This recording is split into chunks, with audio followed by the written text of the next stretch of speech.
In half of the hustle and bustle of any given afternoon in the central plaza, where street vendors shouted their offers and the children they ran between the sources, Leandro Salazar remained still on a wrought iron bench. He was wearing an impeccable suit, a gold watch shone in his doll, and her latest generation phone lay forgotten on his lap. Beside her, in a wheelchair, was his daughter, Isabella, barely 9 years. The girl caressed delicately a worn, stuffed animal, with the gaze lost in the coming and going of people. From the accident that the let without walk, your days, they passed between long silences and therapy sessions that led nowhere. Leandro, despite all the money, power and resources, had not been able to return to him the hope. Was so when Thomas appeared, barefoot, with the dirty clothes and a badly healed cut on the eyebrow left, stopped in front of them with an expression impossible to classify. It was only 8 years, but his eyes, they seemed, having lived for centuries. He did not ask alms nor food. He just watched the little girl with a mixture of tenderness and certainty, and then looked, stared at the man. "Sir, I can make your daughter walk again," he said, in a voice so firm it broke the murmur of the plaza. Leandro frowned, believing have misheard. Isa, on the other hand, slowly turned her head toward her child and smiled for the first time in weeks. That phrase, thrown without filters or promises empty, there was something disarming about it, his skepticism. Leandro wanted to ignore it, but there was something in the look of his daughter who forced to listen. Leandro tried get rid of the child with a curt gesture of his hand. "Go away, don't bother me," he murmured, without look at it even. But Thomas didn't move. He pulled out of his pocket a small wrapped object in a faded blue handkerchief, opened carefully, and showed a black stone, polished by the time, with an oddly symmetrical shape. "This helped me remember," he said, holding it out towards Isabella. "The body sometimes forgets, but the soul doesn't. You just have to teach it again." Leandro let out a bitter laugh. What could know a child street on the soul, the body, or medicine? But Isabella, with a curiosity that had not been evident for months, extended the hand and took the stone carefully. He stroked his smooth surface and then looked at Thomas with interest genuine. Something had been ignited. "If this part touched you, maybe it also reminds you of someone. Share it with who need hear this." The days following were a constant dilemma for Leandro. His instinct he shouted that this was madness. A child without home, without studies, without references, intended to do what the best doctors had not achieved.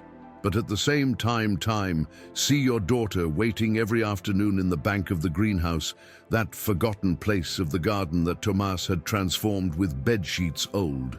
Ropes stretched out and eucalyptus branches awakened something in he. There was life in those eyes again.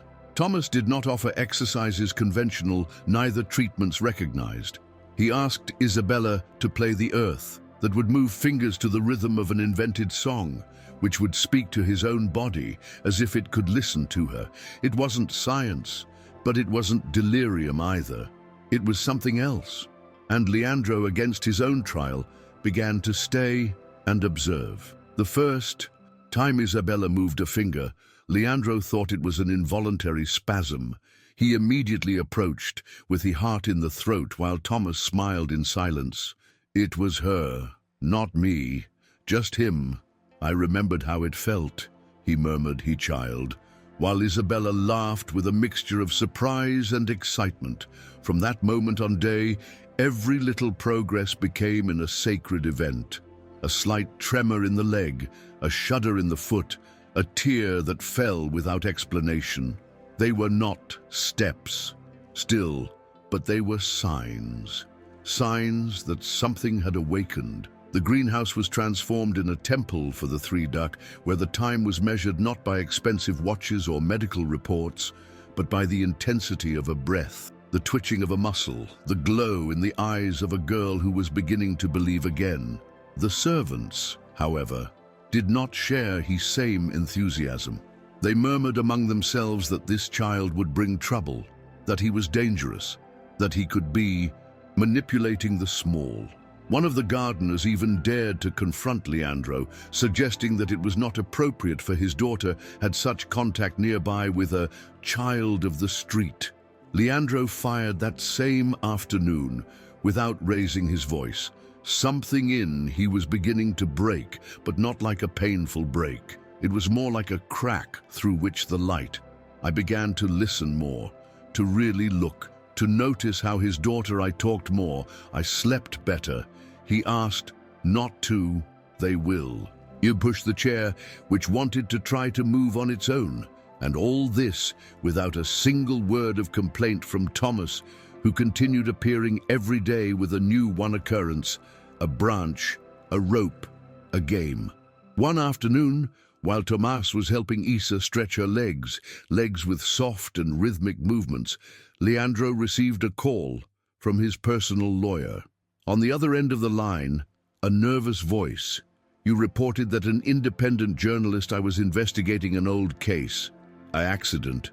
Motoring occurred years ago. The driver involved worked for one of the subsidiary companies of the Salazar Holding Company, and payments were apparently made to silence the families of the victims.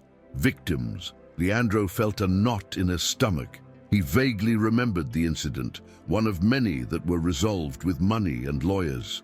There were only 2 deaths, he said, he lawyer. But someone ensures that a child survived. The phrase, drill the mind. He looked towards he greenhouse. Thomas laughed while Isa threw water with a plastic bottle. Something in his expression it disarmed. That night, Leandro couldn't sleep. He ordered a private investigation. He demanded names, dates, locations. In less than 48 hours, the truth unfolded like a dagger. That was Thomas' child. His parents, a humble couple returning home after a celebration, had dead in a head-on collision with a driver from the company who was driving drunk. The case was buried, the manipulated evidence, paid witnesses, and the child presumed dead. But he had survived. He was hospitalized in a hospital without identification and then escaped from an orphanage, disappearing among the cracks in the city.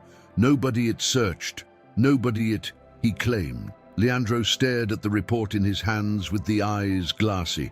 The boy who was sleeping in an improvised mattress in his garden was the victim invisible of his own ambition, the same one that, without know it, now you was returning life to its daughter. During the breakfast of the day next, Leandro did not say word. He watched Tomas out of the corner of his eye while he child ate bread with butter, happy to have been invited to the table. Isa couldn't stop talking, excited because she'd felt warmth in both legs. Leandro nodded with the head, pretending normal, but inside I was struggling with a storm of emotions. How could confront the child, tell him the true, ask him forgiveness? But why forgive if he never knew? That question is chased all the day. He asked his driver to take him to the cellar where he was filed, the old car involved in the accident. The found covered by a tarp, rusty, forgotten. He sat behind the wheel, put hands in his rudder and cried. Not for the child, not even for his parents. He cried for what he had become, for everything he ignored while building his empire on foundations of pain. That night, Leandro approached the greenhouse with heavy footsteps. Tomas was lying next to Isa, telling her a made-up story about a flower that was learning to dance. The girl I was sleeping with a smile. The millionaire sat next to him in silence. It took several minutes in speak. Thomas, I know who you are. The boy turned the head without surprise. And now that, is it going to happen? He asked, without fear. Leandro swallowed. Nothing. I just wanted you to know that, I'm sorry, that you never should have go through what you went through. What if could change? It would do. Thomas went down the look, and for a moment it became a heavy silence between the two. You can't change what happened, sir, but you can change what is happening now. That answer, so simple, it let out of breath. Leandro didn't respond. He just stood there, looking at the child who there was forgiven without resentment. From that point on night, Leandro began to change. It was not something sudden or spectacular, but he no longer delegated every decision in assistance. He went down to the greenhouse every morning, brought the breakfast personally. I listened to Thomas with attention. I learned the names of the plants they used in the exercises. He even began to take an interest in the real world that existed beyond his air-conditioned offices. He ordered the construction of a small room next to the greenhouse, with a bed, books, and a warm lamp, so that Thomas would no longer sleep in the ground. When he child saw his space finished, he didn't say anything. He just hugged Leandro with strength, as if she understood everything. Isa clapped happily, convinced that finally Tomas had a home. No one I knew if that gesture was a debt settled or the beginning of something new, but it was sincere and that it was enough. With the days, the Isa's progress turned undeniable. It was no longer just a sensation or small tremors. He began to move both legs with slow but decisive. Thomas there was taught to close the eyes and visualize themselves running between trees, imagining each muscle activating, breathing with the abdomen until the body responded. When Leandro brought the results of the new tests to the neurologist, he frowned. He frowned in disbelief. I don't understand how, but there is reconnection. This is not possible without clinical intervention. Leandro didn't explain. He just smiled with humility. I knew that medicine had its ways, but also there had the faith, the perseverance and love. When Isa achieved stand for 3 seconds, all in the house applauded as if there were won an Olympic medal, but she just looked at Thomas and he said, in a low voice, "I'll give it to you. I promised I was going to dance with you sometime." Day. But not everyone celebrated those changes. Within Leandro's business circle, rumors began to circulate. Some partners questioned his absence in key meetings. Others they mentioned with disdain that the great Salazar had softened. One of them, all more daring, went to confront him personally. "Leandro, what are you doing? You are letting yourself be manipulated by a brat. This can ruin your reputation." But Leandro, for the first time in years, he did not defend himself with numbers or statistics. He just said, "My daughter." He smiled again. "None reputation is worth more than that." The answer disarmed the interlocutor, but did not stop the gossip. In parallel, someone leaked a part of the old case of the accident to the press without knowing that the child of that history, he was alive, and he lived at Leandro's house. The first notes began to circulate on social media with suggestive headlines and uncomfortable questions. Thomas saw his face in the screen from the dining room television one afternoon. He didn't seem bothered nor surprised. He just went down the look and said, "Now they're going to want to separate us, aren't they?" Leandro turned off the device and denied with the head, "I'm not going to allow it." Isa, who had heard everything, approached the child and hugged strong. "It doesn't matter, whatever they say. You are my best friend." Since that day, the whole house closed ranks. The employees loyal to Leandro made sure to take care of the privacy of the family. The greenhouse became in a no-visitor area, and any journalist who dared to approach was escorted out without explanations. But the scandal grew, and with pressure, Leandro knew that sooner or later would have to face the public opinion, and that he couldn't hide Tomas forever. Was so when made a decision that surprised everyone. He organized a press conference in his own house. The garden, it was conditioned with chairs white, a modest platform and mid-range microphones, national and international. Nobody I understood why a man like him, always so hermetic, I would expose his intimacy in that way. That morning, in a simple suit and without tie, Leandro appeared holding his hand, daughter, and behind them, Thomas. The murmur was immediate. Some reporters stood up, cameras on. Isa waved. Timidly, Thomas came down the look, uncomfortable. Leandro took a microphone and with a firm voice began, "For years, I was part of a system that privileges power over true. Today, I'm here to correct a mistake that never should have happened." Then he recounted the whole history, from the accident until the day she met Tomas. Didn't hide anything. He spoke of the cover-up, of the pain, of the indifference. how a child whom the world left for dead appeared years then to save what he loved most. I didn't deserve his sorry, but he told me gave without ask him. I can't return him to his parents, but I can assure you that you will never be alone again. Cameras. They captured every gesture, every silence. Some journalists were crying, others just recorded, mute. When term his statement, Leandro crouched down in front of Tomas, and he handed over a folder. This is your last name. If you want, of course. The child did not understand completely. Issa said it, he explained in his ear.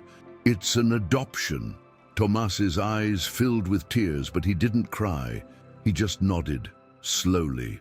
That night, in all the newscasts of the country, there was no talk of corruption or scandals business. There was talk of redemption and of a child who taught to walk without moving your feet. The days that followed were a mixture of chaos and hope. While social networks, they exploded with messages of support, and some media were trying to sow doubts about the authenticity of the history. Leandro dedicated himself completely to his daughter, now Tomas. He rejected exclusive interviews, advertising contracts, and even documentary proposals. We are not a show, he told one of the producers, who insisted with a multi-million-dollar offer. At home, the atmosphere changed. Issa walked more and more, although still with help of a splint, and the exercises. The diaries, your laughter filled the rooms. Tomas, for his part, began attending private lessons with a retired teacher who accepted to educate him without charge him a penny.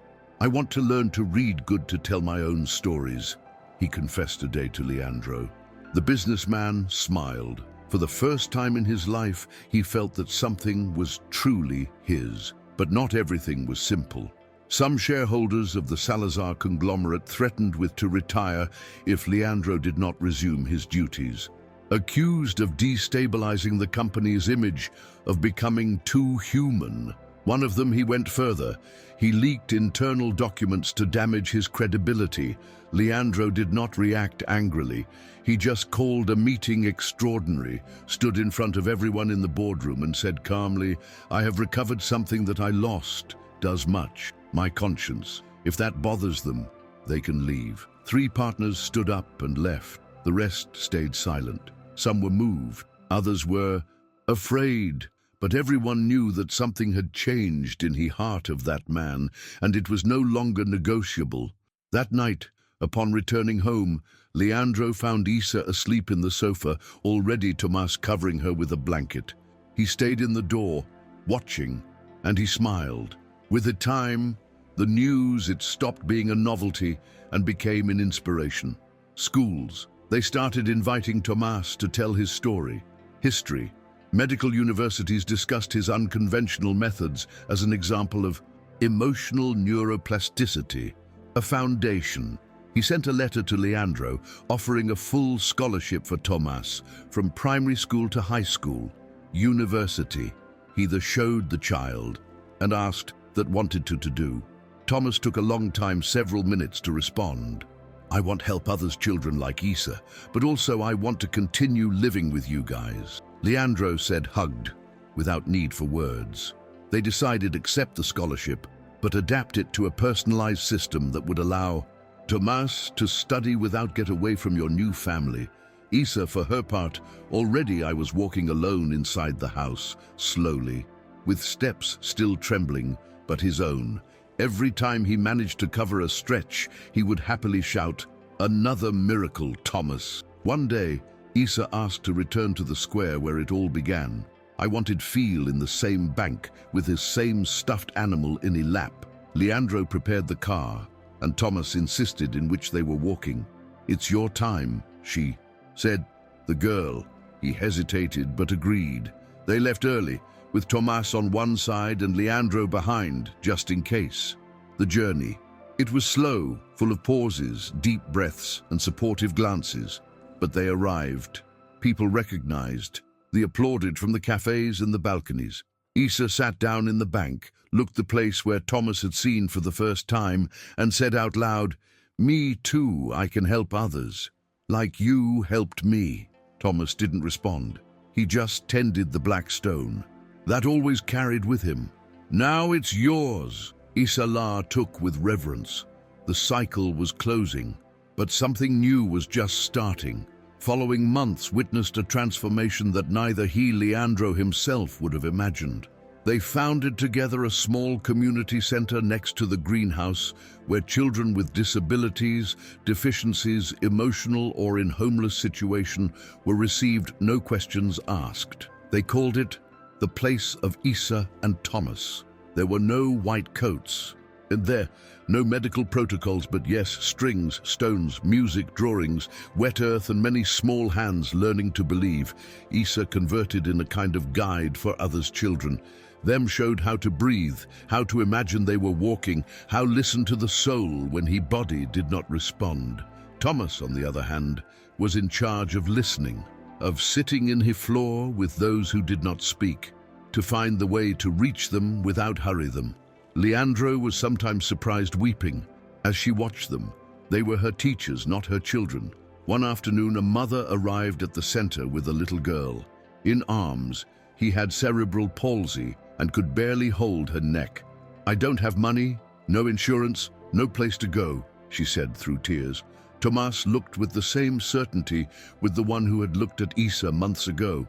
"She doesn't need any of that, just to stay." They prepared a special corner for the small, with soft lights and a low hammock. Isa sang, "In My Ear," while Tomas placed little stones on his hands, as if they were bridges invisible. In few days, the little girl began to smile. His mother, incredulous, asked, "How it do they?" And Leandro, who was listening from the door, he replied calmly, They are remembering that she is alive." The phrase became the center's motto. They didn't promise cures, they promised presence, love, time. And in that sacred space, that was enough. The news from the center, it spread quickly. Reports, interviews, and even documentaries. They tried to capture his essence, but none managed to fully explain why so many children were improving there. Some doctors said it was suggestion, others they talked about miracles. Leandro, who was no longer looking for explanations, he used to say, "No matter how it call, it works." One day, a former business rival visited in private. "What you did with he is the real Salazar?" he joked upon seeing him, with a simple t-shirt and hands dirty with dirt. Leandro smiled. The eye left in he past. "This is me I now." Although at first I didn't understand the change, the visitor finished donating a large sum to the center. "If this is real, I want to be part of it." Little by little, others followed his example. Businessmen, artists, even former detractors. They all found in that place a peace they didn't know they were looking for. But not everything was light. One night, while Isa was sleeping, Tomas had nightmares. He screamed the names of his parents, revived the accident. Leandro found soaked in sweat, hugging the black stone with force. They woke up carefully, and the child, when opening the eyes, burst into tears like never before. "Me too. I need someone to remind me that I'm alive," he said between sobs. Leandro hugged with strength. "You don't have to carry all of this alone, son." From that moment on, the businessman, he understood that healing was not a linear path, that even the strongest broke, and that Thomas, as wise as he seemed, continued being a child. Up to date next, Isalar drawing a huge heart with the phrase, "The heroes also rest." They hung up in the Thomas's room, just above his new bed. It was his reminder diary that he was not alone. The arrival of the winter brought with it a new challenge. Many of the children who came to the center had diseases respiratory, and the greenhouse was no longer enough. Thomas proposed to build a larger room with heating and space for temporary beds. Leandro took care of everything, plans, permits, materials, but this time he didn't hire no company. Gathered volunteers among the neighbors, parents, even former employees who had been fired years before. Everyone wanted help. Some cooked, others hammered, others simply accompanied the children. Isa, although still I was walking with difficulty, he insisted in distributing tea hot among the workers. It's my way of building too, he said. Yes, in a few months, the new space was ready. They called it the Room of Miracle, although Thomas preferred, say, the Room of the I Remember, because, according to he said, that's where one remembers what can be. In the inauguration, Leandro gave a short but emotional speech. It makes a year. I was a man alone, surrounded by everything money can buy. Today, I am surrounded by everything I never knew I needed. The audience gave a standing ovation. Many were crying. Thomas stayed in the background, uncomfortable with so much attention, but Isa dragged it forward and did get up the hand. This is my brother, and he is the best healer in the world. People laughed. It was a moment of relief, of respite, but also of commitment, because that day they understood that it wasn't just a center, it was a beacon, and that while existed forgotten children, broken hearts or sleeping souls, there would be work to be done.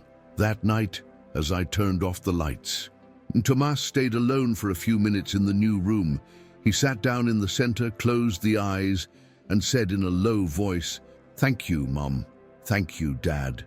Up to date next, Leandro found over there himself, asleep on a mattress, with a blanket over his shoulders and the black stone in the hand. He didn't want to wake him up. He watched for a few minutes in silence, and then placed a framed photo next to the mattress, a restored image of Thomas's parents, which his team had obtained after a long search.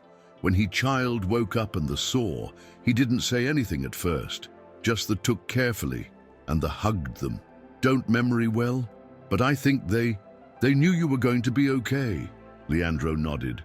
And you are.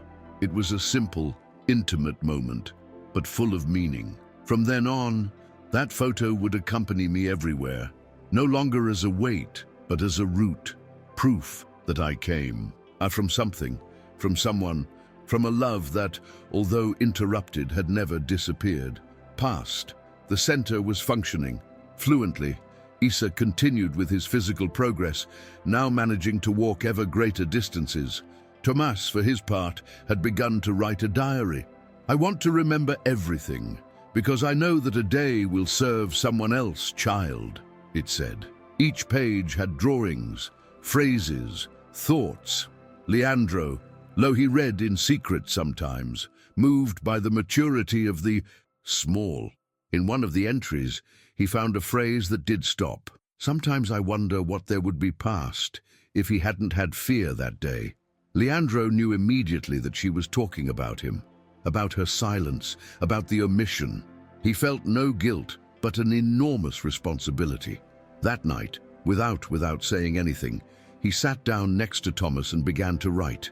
In a notebook empty, "It's my turn to remember too," he said, and from then on, they wrote together every night. Those notebooks became in ritual.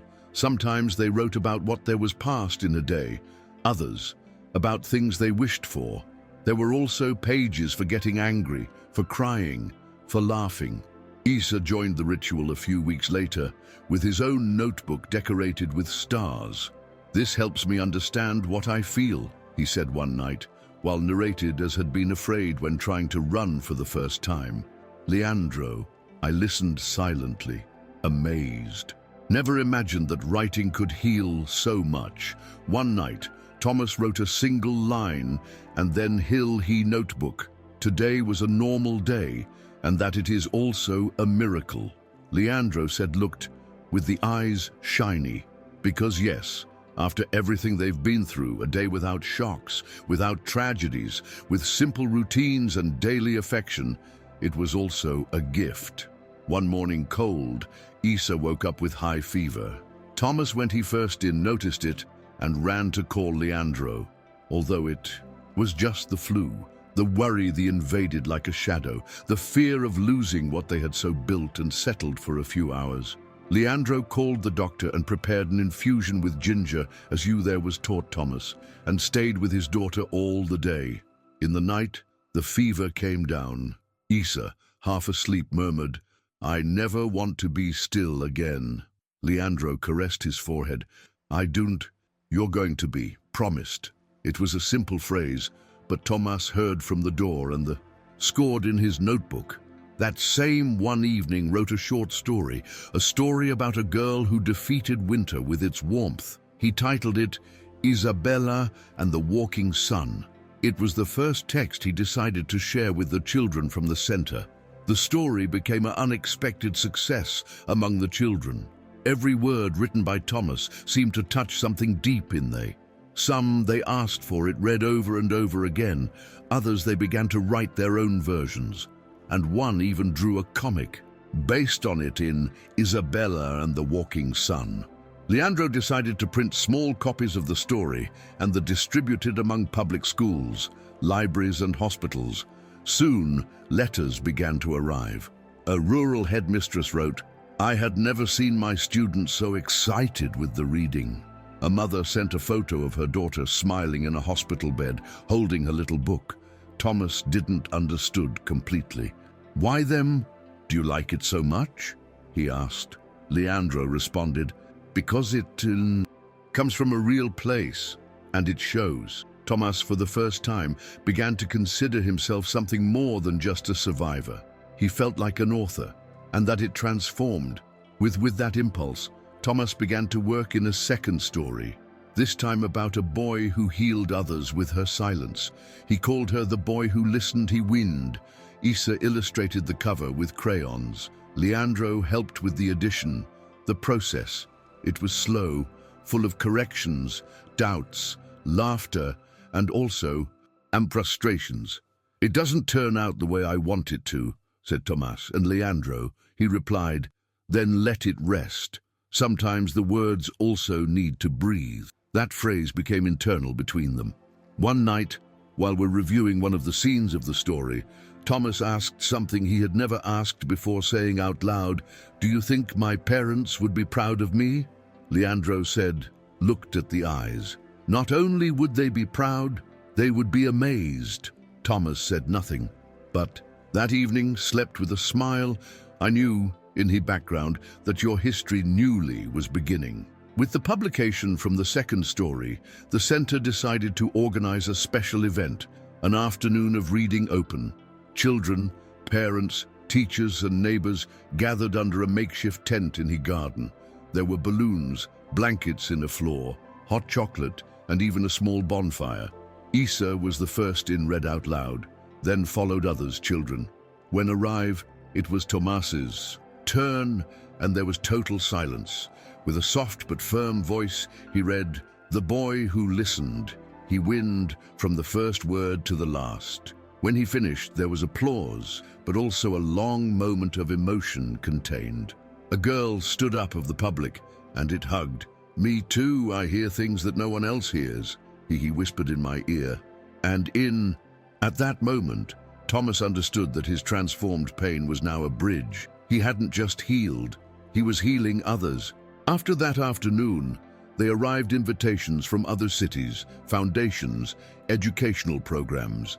They wanted Thomas to speak, to tell his history, but he wasn't looking for fame. He didn't want scenarios, neither spotlights. "I want to stay here, where it all began," he repeated. Leandro supported. They decided engrave videos, simple, with which Thomas shared fragments of his stories, exercises that they did in the center, or simply thoughts on how to deal with the fear. They published one every week without advertising, without production professional, and even thus, they reached thousands of people. Comments from all over the world were grateful his authenticity. Isa sometimes appeared in the videos, making jokes or drawing. They became, without want it, in a symbol of hope, but inside the house, everything remained the same. Writing for the nights, taking care of plants in a greenhouse, laughing with nonsense. Because the miracle, they understood. It was there in the everyday.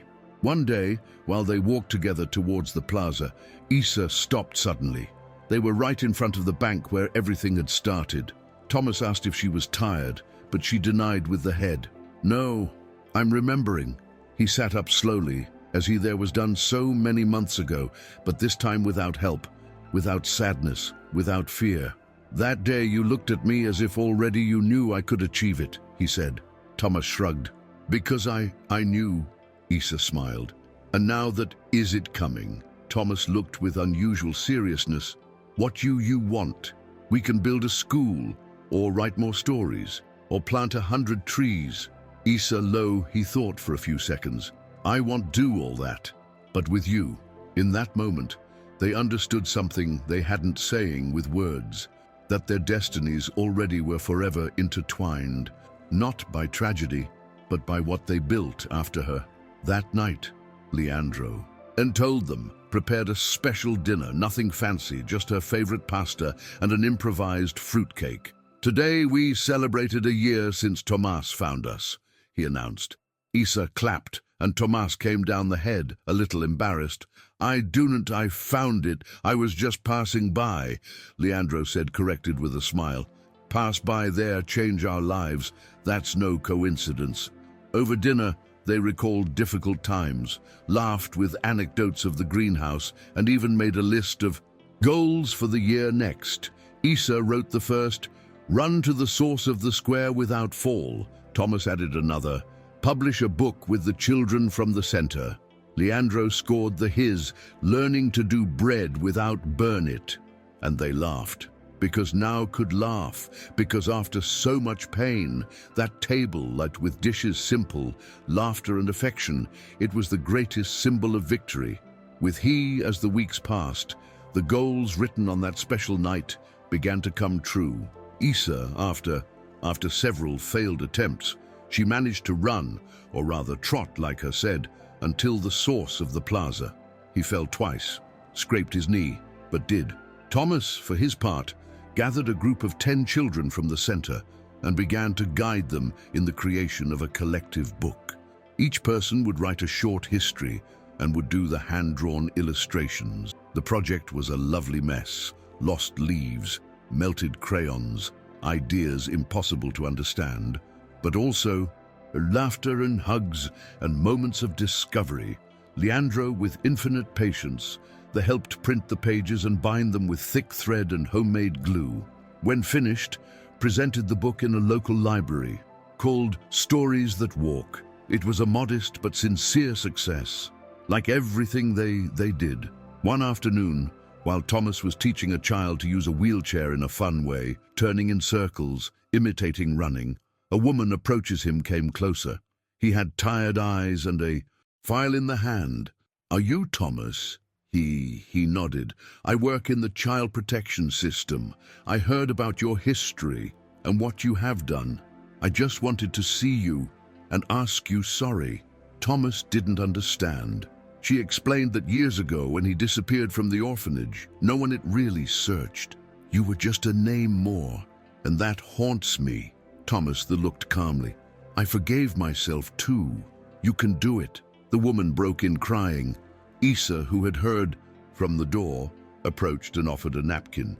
Here we cry together, but afterward we do beautiful things. It was a scene simple, but powerful. Another wound that was beginning to close. That meeting with the women of the system left Tomas thoughtful. That night wrote in his notebook, I didn't know that one could heal others without touch them. He began to pay more attention to the adults who came to the center. Distressed mothers, grandparents lonely, exhausted teachers. He understood that although his mission there was started with Isa, he was expanding. It wasn't just about helping children. We also had to embrace the adults who carried old guilt and frustrations, invisible wounds that did not know to name. Together with Leandro, they organized a small listening circle for parents and caregivers. Every Wednesday afternoon, they sat in a circle with a cup of tea and told their stories, without judge, without interrupt, just listening. Many they cried. For the first time in us, simply they were grateful the shared silence. And Thomas, sitting between them, learned that the compassion has no age. Have you ever felt like you just needed to be heard? Tell us. Below, your story also can touch others. Isa, for his part, became a kind of leader among the children. Them taught how to do balance exercises, to write their emotions with colors, to build dream maps in cardboard. one day proposed to organize a miracle fair where each child would show his progress. One that already could hold a pencil, another one I had learned to say his name, another who had slept for a whole week without nightmares. The fair was a simple but exciting event. Leandro made popcorn. The neighbors, they donated juices and cookies, and even the mayor of the neighborhood appeared to present them with a letter of recognition. "This place reminds us what we can all be," he said in his speech. Thomas did not go up on stage. He stayed in the back eye watching. For him, the real protagonists were they, the children who had believed again, the families who had learned to wait, silences that were now filled with life. At the fair, an independent publisher approached Leandro with a proposal.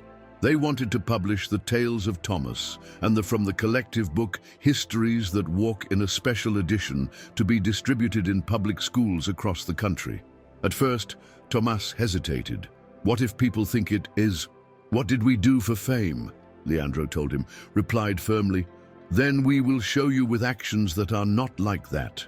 They agreed that all profits would go directly to the center and scholarships for children with disability. Isa designed the cover, Thomas wrote a letter to the readers, and together they reviewed each text with attention. When the book came out, it was received with enthusiasm. Teachers, therapists, and parents.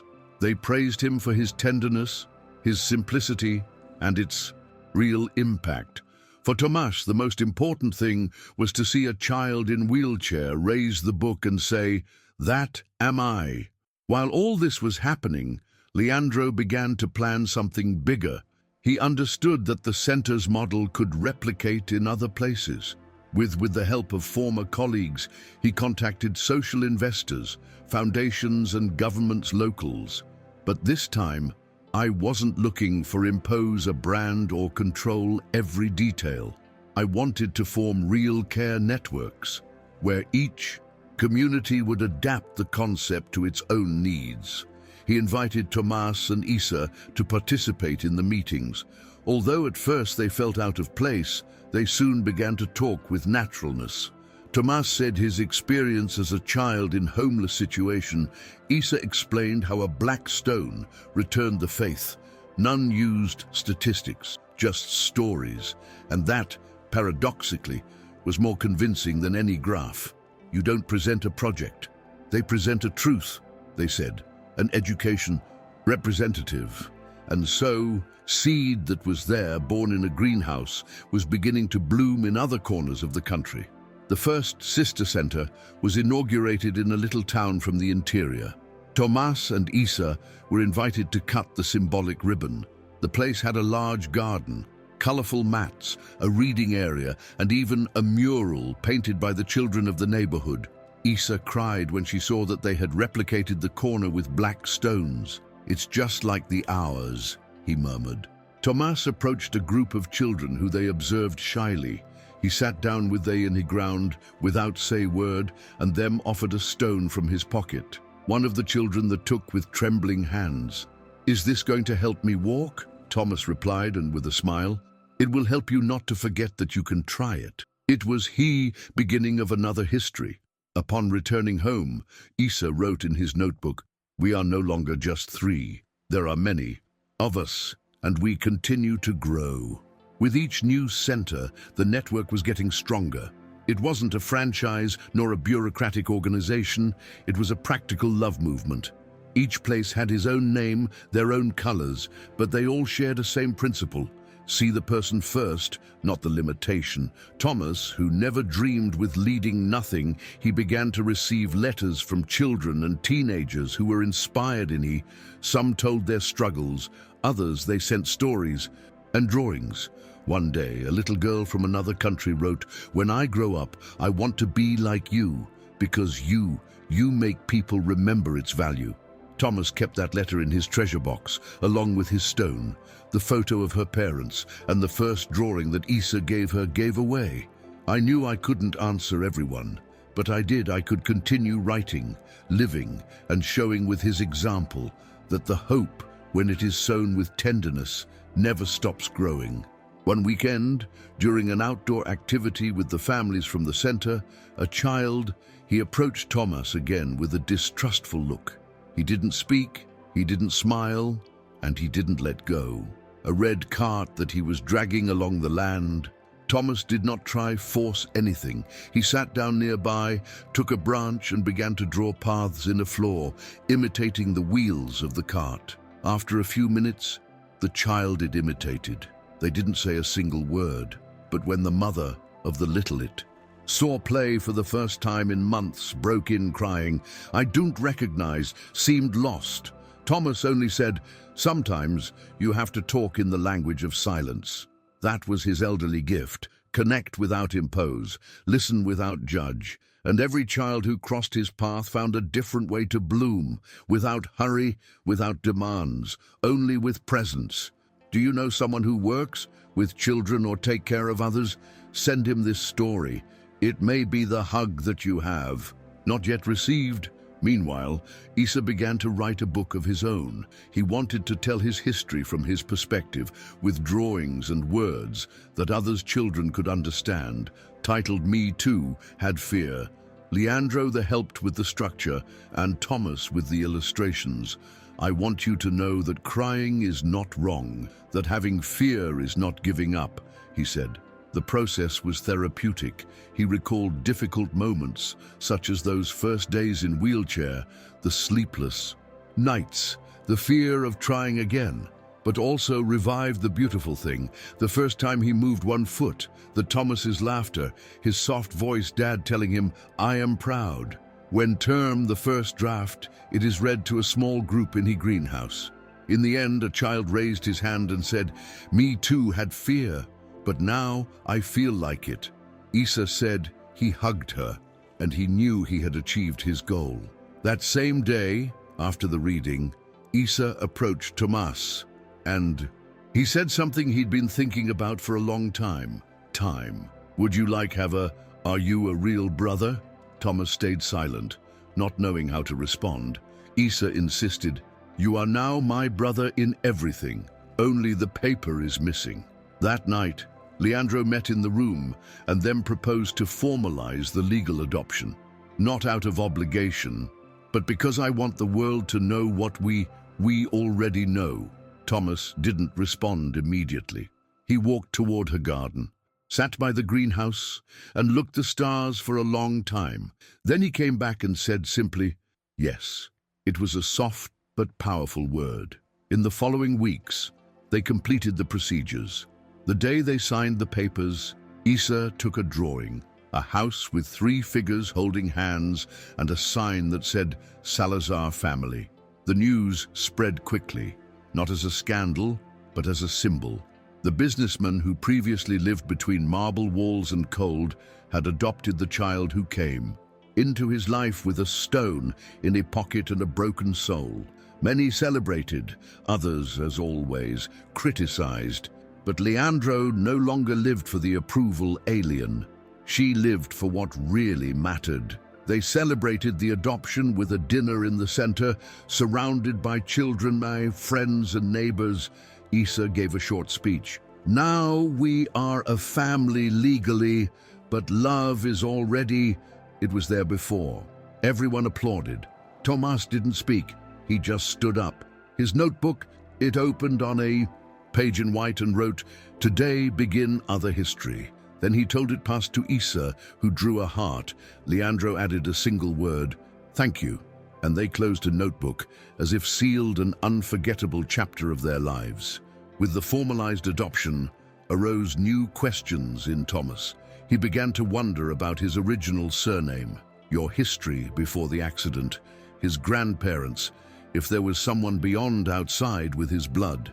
Leandro its support at every step. Together, they began a discreet search through civil records, archives, hospitals, and interviews with former neighbors of her parents.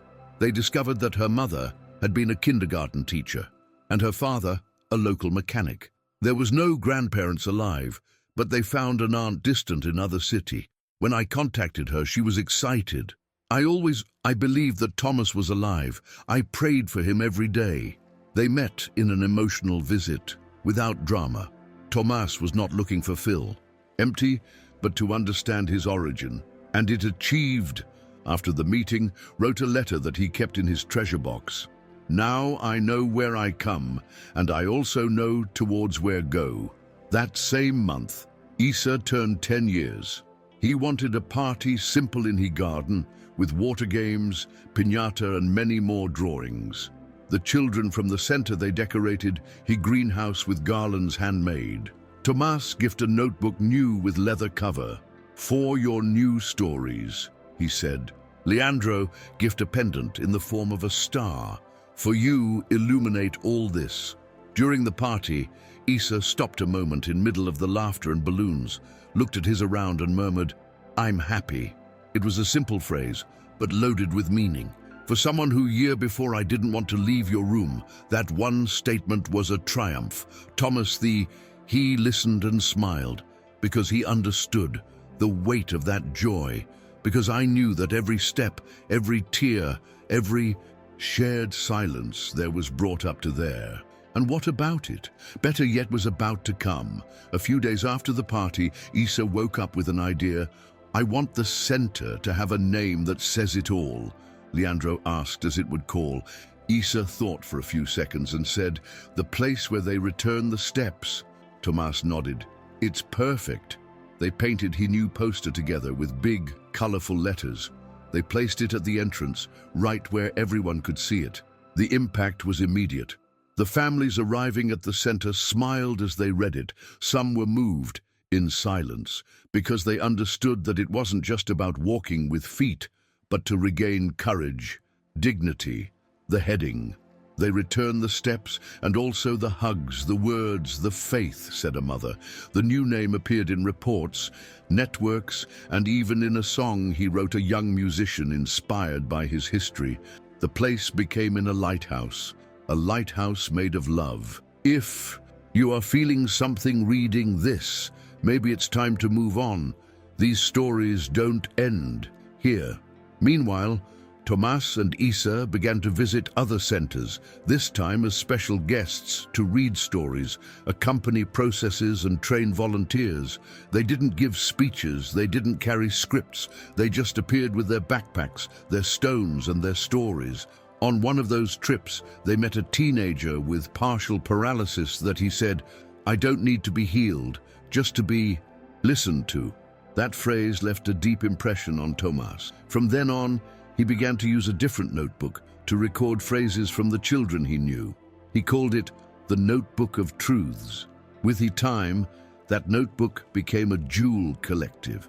Each page had a voice, a view of the world from a wound that also healed him.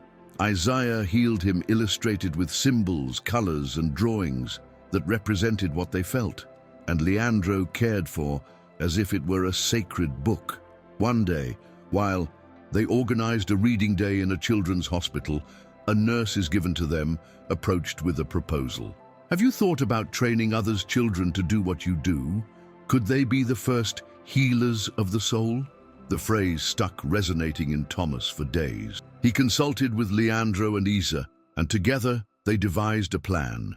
Create a small program where children of the own center, which already would have gone through emotional or physical recovery processes, could accompany. Newer ones, they called it Chain of Steps. It wasn't therapy or traditional volunteering, it was sharing from experience. Each child had a mentor, someone who, he said, I have been there. The results were amazing. The level of empathy, progress and connection multiplied. And the most beautiful thing, the healers also, they healed by healing. This moment move you.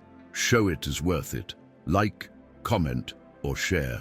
Tomas documented everything in his notebook with simple diagrams, anecdotes and drawings of each pair formed.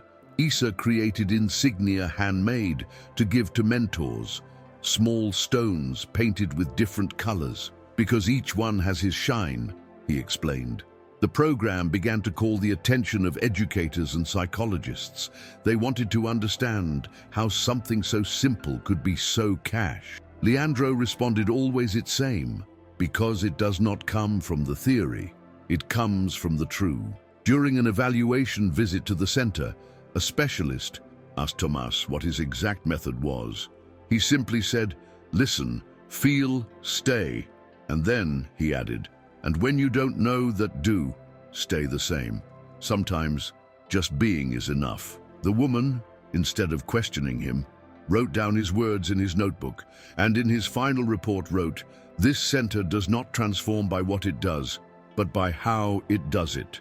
It does, with presence, with soul." One afternoon, while Isa was organizing the books of the small library, in the center found his first drawing, that one in the one she appeared sitting in the bank with Tomas at the helm and a great black cloud over his head that looked with attention, and then he looked for Tomas. "Do you remember this?" he asked, showing it to him. He nodded. "Yes, but you no longer have that cloud." Isa smiled. "No, now I have sun, and you also." They decided to hang the drawing in the entrance to the center as a reminder of what they were and what they are now were. The children at they looked with curiosity. One asked, "And that cloud, what was it?" Isa replied, with sweetness, "It was the fear, but he doesn't live here anymore." With his time, that drawing became in symbol. Every child who came out from the center left his own cloud, made on paper, hanging in a mural called "Here They Are Released, the Fears." Seeing the success of the mural, Tomas had other idea. Create a space called the Fourth of Silence. It would not be a room for punishment or rest, but a place where any child or adult could go when will need to be with himself. They set the scene with soft lights, cushions, nature sounds and phrases written by the own children. "It's okay not to be okay," one said. "Here can cry without anyone rushing you," he said another. The space became one of the most visited corners. Sometimes the children just came in, went to bed for a while, and they would leave. Others would stay writing in blackboards. Isa said that there was cried for the last time before learning to run. Tomas said that there, sometimes, he appeared memories that didn't hurt as much. Leandro simply called the heart of the house, because there, in silence, was also woven the hope. With each new project, the center was transformed, but without losing its essence. It was no longer just a place of refuge, but a laboratory of humanity.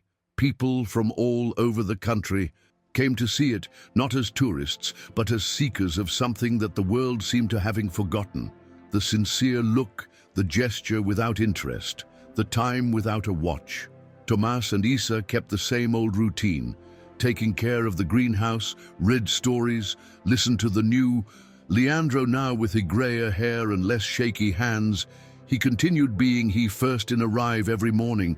Sometimes they were found watering plants or cooking bread with extra flour. "I am no longer entrepreneur, I am emotional baker," he joked, and everyone laughed, because now his success was not measured in numbers, but in hugs, in shared tears, in steps that returned, although not always were with the feet. One morning, a handwritten letter arrived at the center with no sender. It read, "I don't have the courage to come forward, but thanks to you I have believed again. I never approached because I didn't believe deserve it, but reading them, listening to them and seeing what they do saved me without it knew." Thomas read letter 3 times, Isa the laminated, and they hung up in the entrance next to the sign with a name from the center. "There is also miracles invisible," wrote Thomas underneath. Since then, they decided leave a box next to the door with paper and pencils so that anyone could leave an anonymous message. They called it the mailbox of those who do not dare yet. And every week, new texts appeared, thanks, confessions, drawings, and questions. Some were children's, others clearly were adults. They all had something in common, the need to be seen, although out in silence. And that, in that place, it was always possible. One cloudy afternoon, while Isa and Tomas were tidying up the stones of the welcome corner, Leandro the he called from the entrance with news. An international publishing house wanted to translate the books from the center to several languages. "Not for business," he clarified, but because they believe that these stories can touch children from all over the world. Tomas stayed silently, thoughtfully. What if they change what we write?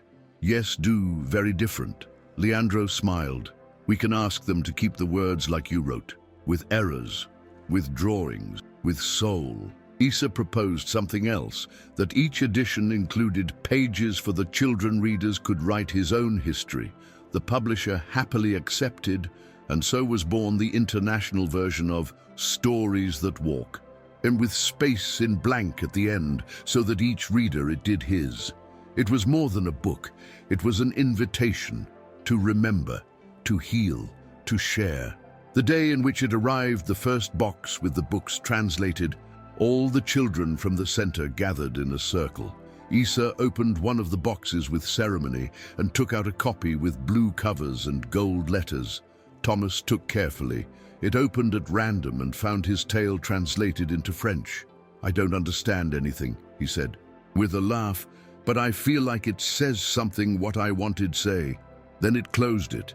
It hugged it against his chest and looked at the others. This is not mine, it's ours. They shared the books among all, and some they began to copy them in their own notebooks as if they wanted to memorize each phrase. Leandro, from the background, they observed in silence, and he thought in everything that had changed since that day in the square. The suit, the clock, power, everything was left behind, but what had cattle, that yes, it was eternal, with he. As the months passed, books they reached distant corners, schools in rural areas, pediatric hospitals, community libraries, and even prisons juveniles. Letters began to arrive from other continents. A nurse in Senegal, he wrote, "We use your stories in group therapy. The children here also draw their clouds." A master in Japan shared photos of his students doing exercises with stones in the palm, in the style of Tomas. Isa and he didn't understand some languages, but they recognized emotions in the faces, and that it was enough. One day, they received a package from a village in the Andes.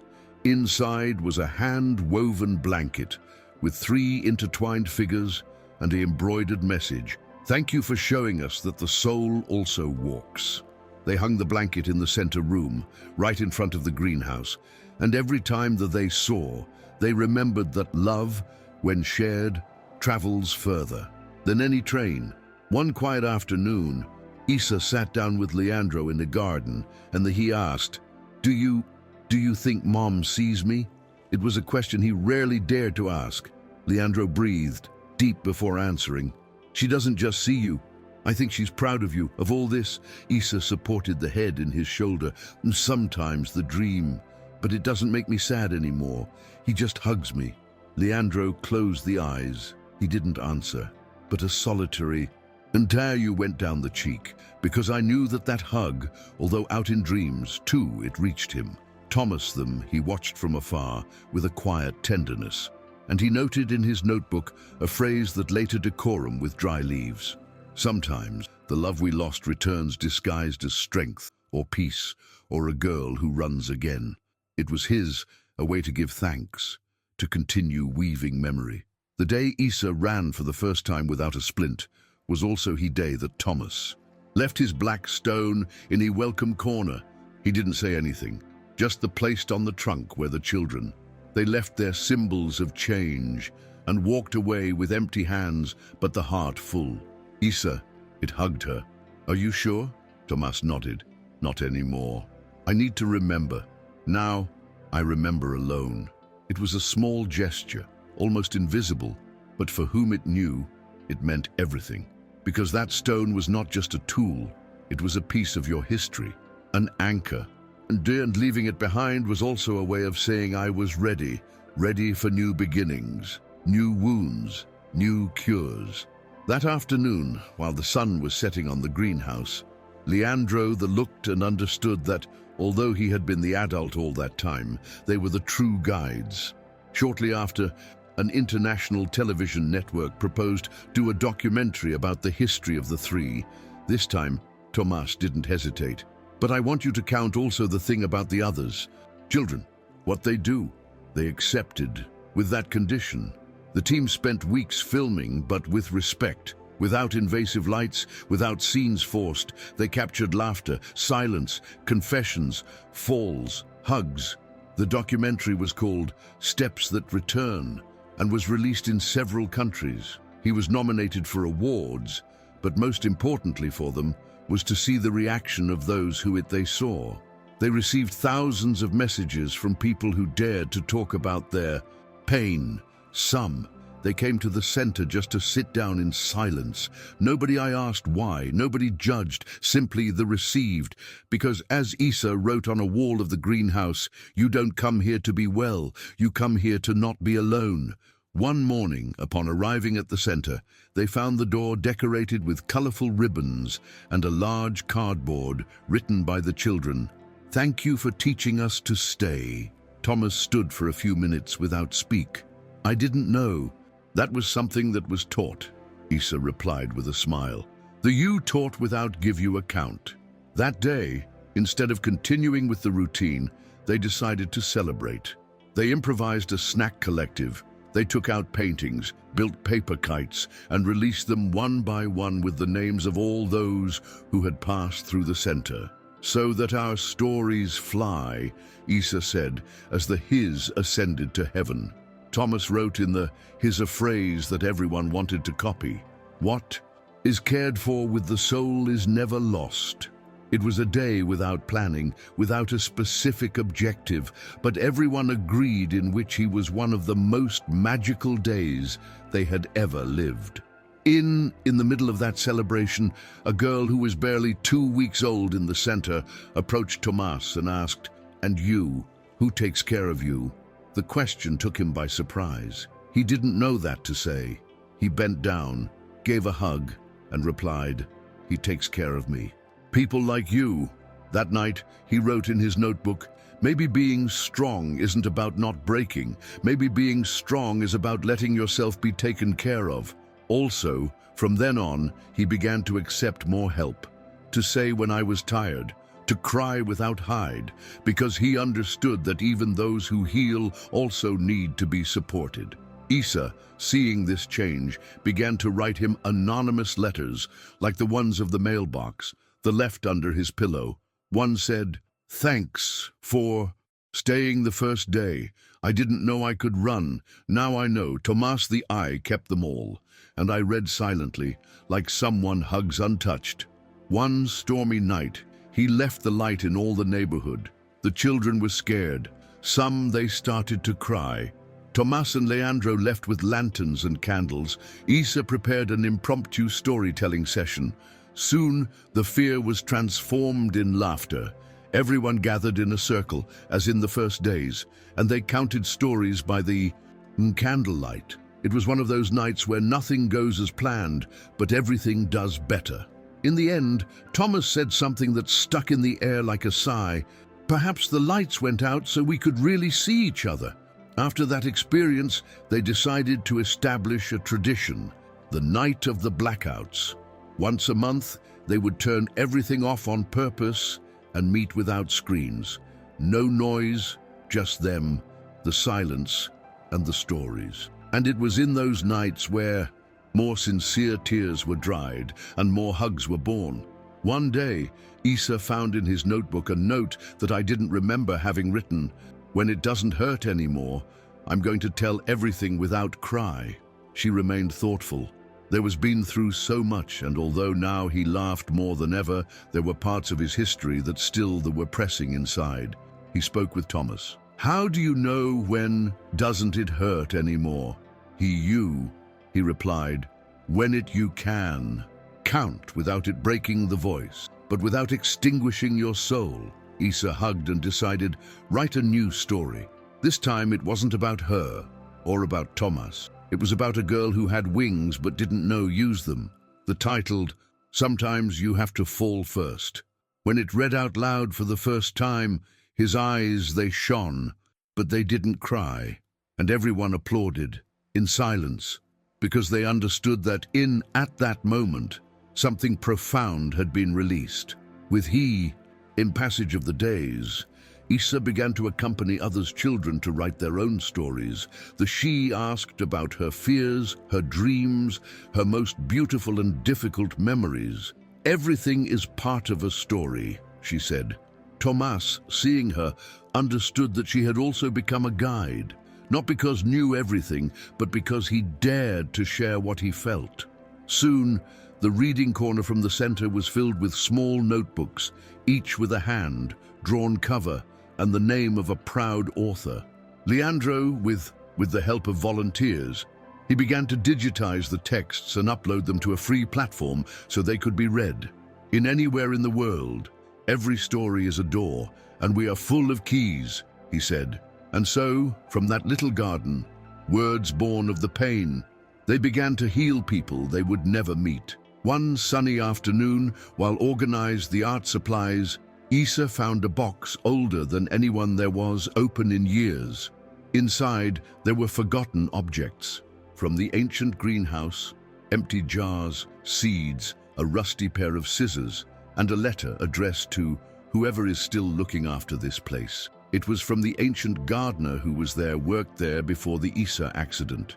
In the letter spoke of how plants too, they cry in silence when nobody the waters, but just one drop is enough for it to remember everything, he said. Thomas read the text carefully, and then it placed in a wooden frame. "It's as if she knew that a day we were going to arrive," he murmured. Since then, they hung up the letter in the entrance of the greenhouse, along with a new phrase that Isa wrote with green marker. "Here, even what withered can bloom again, and everyone they knew good." That discovery inspired Isa and Tomas to create a new project within the center, the Archive of the Rebirths.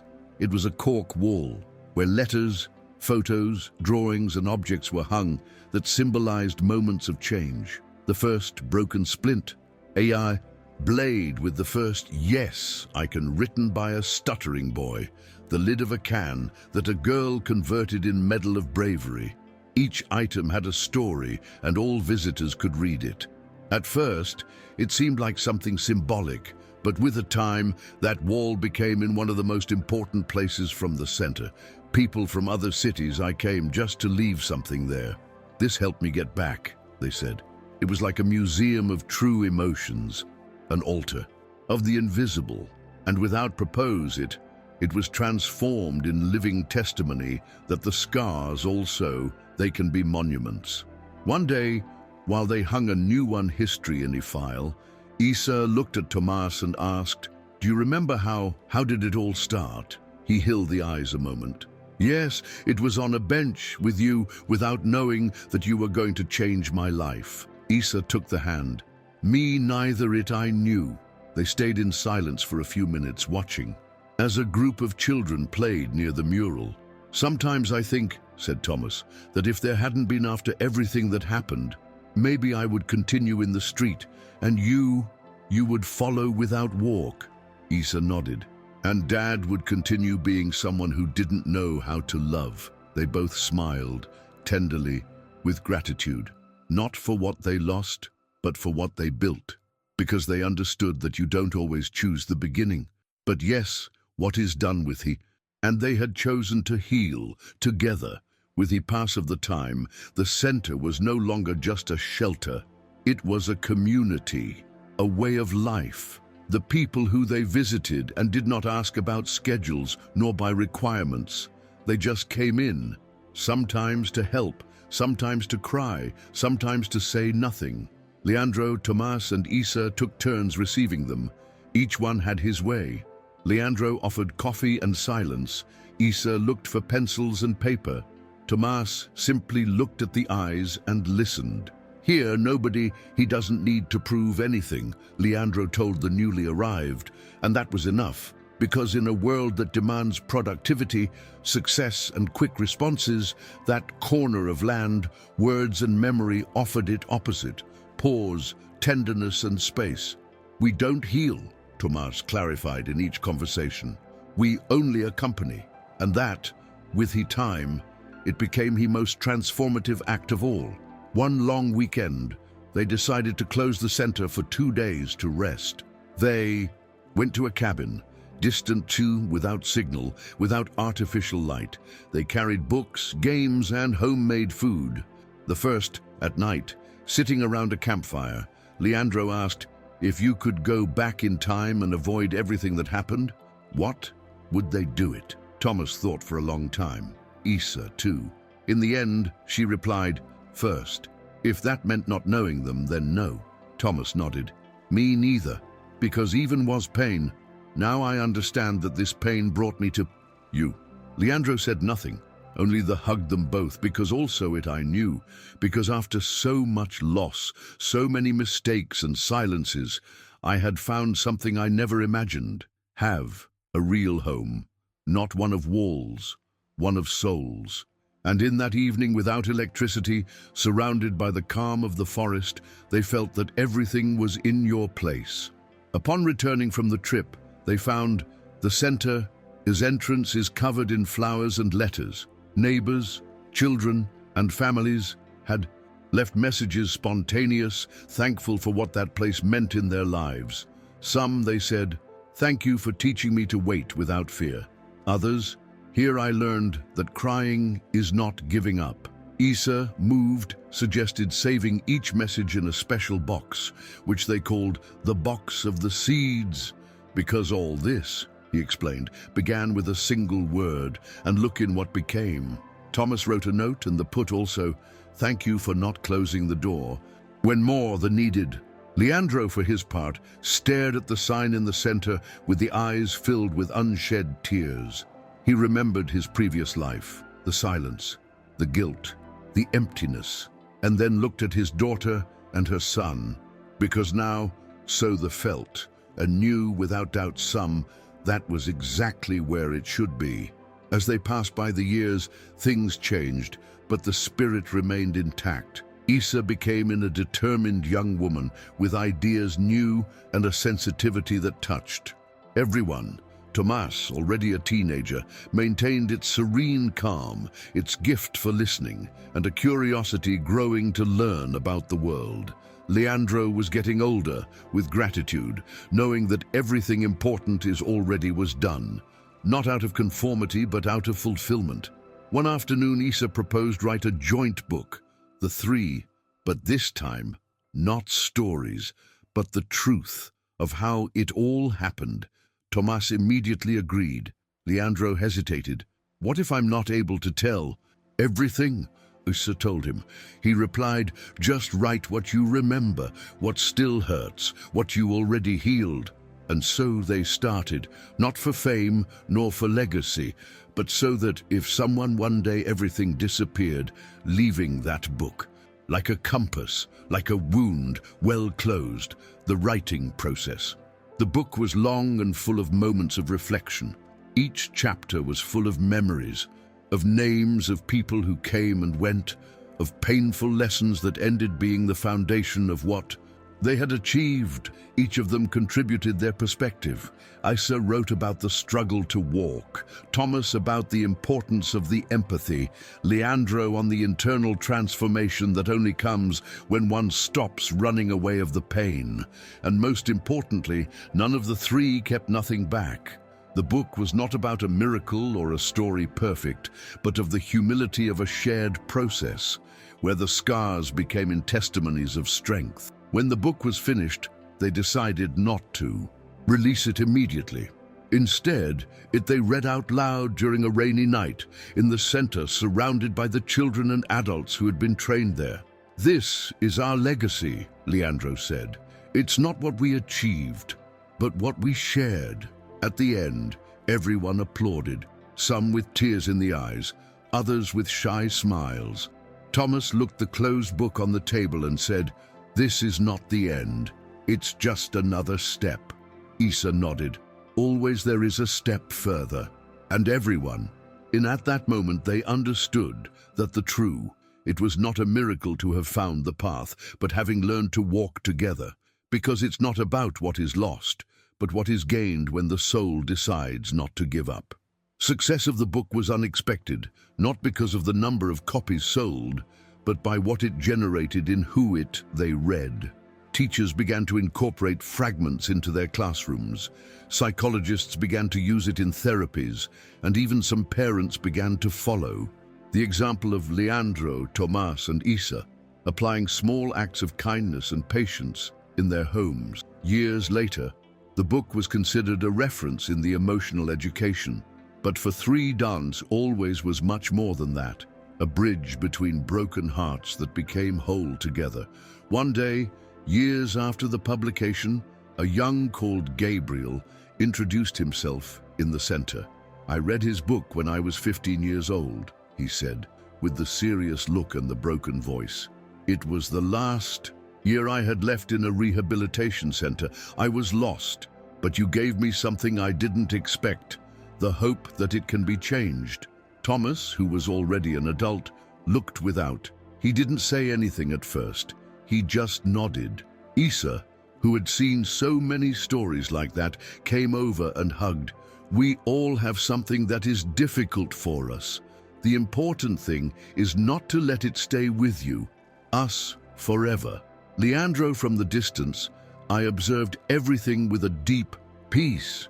I knew that this hug, that simple phrase, was what mattered most, because in that place they had created something that could not be measured in statistics or in books sold. They had created a space where the soul could breathe. The weather followed its course, and the center continued growing, but in a way organic, without hurry, respecting the rhythm of each child, of each story. Leandro, Tomas, and Isa became household names in his community, but without ever losing that humility that they characterized. "Here, we are all human," he used to say. Leandro says in his talks with the new volunteers, and Thomas, with his wisdom silent, "Them remembered always. There is no elderly wisdom that knows how to listen." And it was that listen, that one attention to the other, which allowed the center to be a shelter true for thousands of people.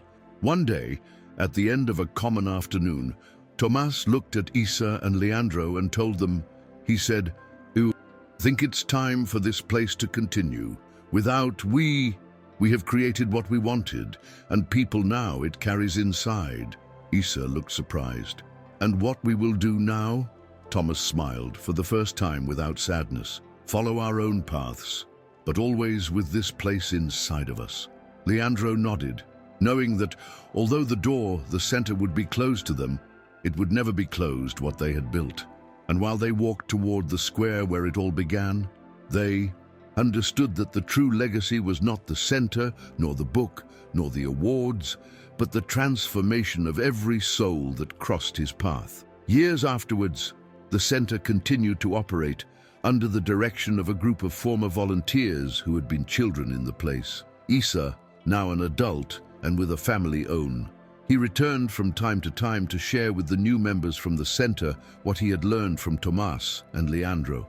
"The most important thing they taught me," he said, in each talk, "it doesn't matter how many achievements are made. What counts is the way we touch the lives of others." Tomas, for his part, dedicated himself to traveling the world, sharing stories, writing more stories, and visiting places where the pain had not yet been healed. He never stopped writing. He never stopped listening. On one of his last visits to the center, Tomas found himself with a child, little one, who, upon seeing him, exclaimed, "You are the one who wrote the stories." Tomas smiled, hugged the child, and with his characteristic calm, he said, "I am not just me. We're all here. Each one of us has a story to tell." And as he walked away along the path of the garden, with the first stars appearing in his sky, knew that his history, his and that of all those who were ever in that center, would continue forward, because in the end, what matters is not how we begin, but how we transform what passes through our hands into something better. Thomas's last day in the center, Leandro Lay gave a gift. It wasn't a valuable object nor something expensive. It was a stone. But this one had a very special meaning. It was the same as Thomas had left in the entry years ago. "So that you continue to remember, even though no longer the you need," Leandro said. Tomas, with a sincere smile, put away the stone in his pocket. "Thanks, Dad," he murmured, with an emotion that could not contain Isa. "Also, you gave a gift, a notebook in white day with the green cover. To write new beginnings." Thomas, looking at the notebook, he understood that he would never stop writing. He would never stop telling stories, because in each of those stories there was something about yes, same. And in all, always, there was a place for those who had accompanied. As he walked away from the center, with the sun is already putting on in the horizon, Thomas thought in everything experienced. The pain, sadness, the loss, but also love, the hope, the strength to keep going. Because I had learned something fundamental, that no matter what we have passed, we can always choose what we are going to do with it. And so, while I was walking toward your future, with the look full of gratitude and the firm steps, he knew that his history would continue growing, like the garden that he same there was helped to cultivate. And that, although the paths were uncertain, always would have a home too. Which return, the home of those who it loved, of those who never stopped believing. And so, the story of Tomas, Isa, and Leandro came to an end. But their legacy lived on, with every step they took, in that center, in every child, who returned with a smile after every fall, in every message left in a mailbox, on each stone placed in a welcome corner. Because in the end, we are all one reflection of the stories that we live and share, and the his, theirs three never would be forgotten, because where there is faith, there will be a place for love. Today, when you visit the center, the first thing you see when you arrive is a little sign that says, "Here, every story matters." And when you cross the threshold, you can feel it. You can feel it in the air, in the land, in the words whispered between the trees. And one knows that, although Tomas is no longer here physically there, his spirit, it lives on in every corner, in every child, in every story that follows walking. Because sometimes, the miracle isn't just about starting to walk again. It's about remembering that with every step, we're never truly alone. If you've made it this far, it's because something moved you. Don't let this message get lost. Share this story with the world.